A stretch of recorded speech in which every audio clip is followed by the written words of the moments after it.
Los Angeles'ta fəaliyyətini dayandıran St. Vincent Tibb Mərkəzi Emosiyalar Xəstəxanası adlı qeyri-adi sərgiyə ev sahibliyi eləyir. Süni güllərlə örtülən əməliyyat lampaları, göy qurşağı rəngində mayelərlə doldurulan serum paketləri, boş xərək və çarpayların ətrafında qurulan instalyasiyalar.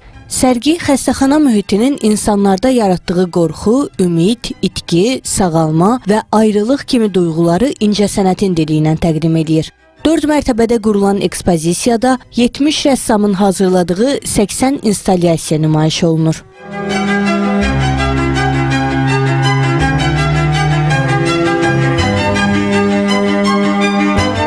Ən diqqət çəkən əsərlərdən biri digər tərəf adlanır.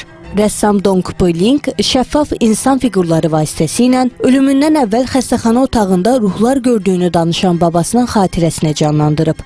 Digər otaqlarda isə tibbi travmalar, ailə faciələri, iqlim böhranı və miqrasiya mərkəzlərində yaşanan çətinliklər sənətin mövzusuna çevrilib.